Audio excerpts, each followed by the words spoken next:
سیدنا علی دن رات کا زیادہ حصہ اللہ کی عبادت میں گزارتے تھے.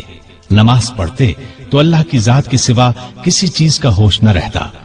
آپ کے چند حکیمانہ اقوال یہ ہیں: غریب وہ ہے جس کا کوئی دوست نہ ہو، گناہوں پر شرمندہ ہونا ان کو مٹا دیتا ہے، اور نیکیوں پر مغرور ہونا ان کو برباد کر دیتا ہے.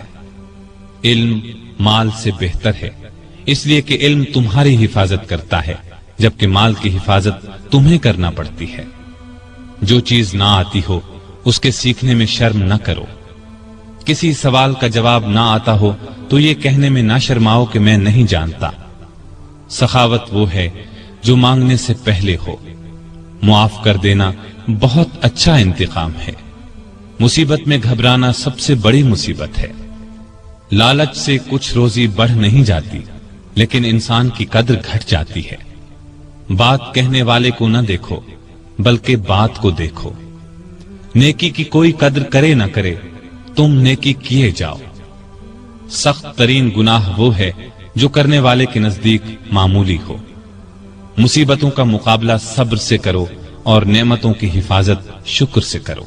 سیدنا علی رضی اللہ عنہ ان 10 صحابہ میں بھی شامل ہیں جنہیں دنیا میں جنتی ہونے کی بشارت دی گئی، یعنی عشرہ مبشرہ میں ہیں.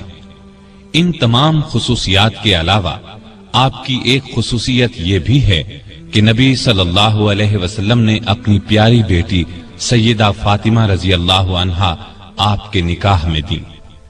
آپ درمیانے قد کے دوہرے بدن کے تھے. چہرہ بہت خوبصورت اور باروب رونق والا تھا. خیبر کی لڑائی کے موقع پر رسول اللہ صلی اللہ علیہ وسلم نے آپ کو دعا دی تھی: اے اللہ، علی سے گرمی سردی کا اثر دور کر دے. اس دعا کا یہ اثر تھا کہ آپ ہر موسم میں ہر طرح کا کپڑا پہن لیتے تھے. ضرورت کے وقت آپ محنت مزدوری کر لیتے تھے.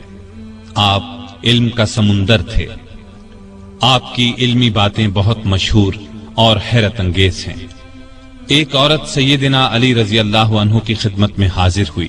اس نے شکایت کی کہ میرا بھائی 600 دینار چھوڑ کر فوت ہوا ہے. جب یہ رقم وارثوں میں تقسیم کی گئی تو مجھے صرف 1 دینار دیا گیا کہ تمہارے حصے میں 1 ہی دینار آتا ہے. آپ رضی اللہ عنہ نے اس کی شکایت پر غور کیا، پھر بولے: شاید تمہارے بھائی نے 1 بیوی، 2 لڑکیاں، 1 ماں، 1 بہن اور 12 بیٹے چھوڑے ہیں. عورت نے حیران ہو کر کہا: آپ کا اندازہ بالکل درست ہے.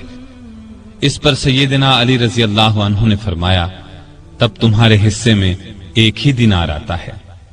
صدیق اکبر، فاروق اعظم اور عثمان ذو النورین رضی اللہ عنہم اپنے دور خلافت میں سیدنا علی سے خاص معاملات میں مشورہ کرتے تھے. شجاعت سیدنا علی کا خاص وصف تھا. اتنے بہادر اور نڈر تھے کہ طاقتور سے طاقتور دشمن کی پرواہ نہیں کرتے تھے. تبوک کے علاوہ قریب قریب ہر لڑائی میں وہ شریک رہے. انہیں اللہ کا شیر لقب ملا. نہتے پر وار نہیں کرتے تھے. ایک لڑائی میں اپنے دشمن کو گرا لیا. اسے قتل کرنے لگے تو اس نے ان کے منہ پر تھوک دیا. وہ فوراً اس کے سینے سے اتر آئے. اس کی جان بخش دی. کسی نے پوچھا: آپ نے اسے کیوں چھوڑ دیا؟ فرمایا: میں تو اس سے اللہ کے لیے لڑ رہا تھا. اس نے جو حرکت کی تو اس پر مجھے غصہ آ گیا. اب میں اسے قتل کرتا تو گویا اس قتل میں میرا غصہ بھی شامل ہوتا. اس کا مطلب یہ ہوتا کہ میں نے اسے اپنی ذات کے لیے قتل کیا ہے. سیدنا علی کی بہادری کے واقعات ہمیشہ تابندہ رہیں گے. ان کو رسول اللہ صلی اللہ علیہ وسلم سے بہت محبت تھی.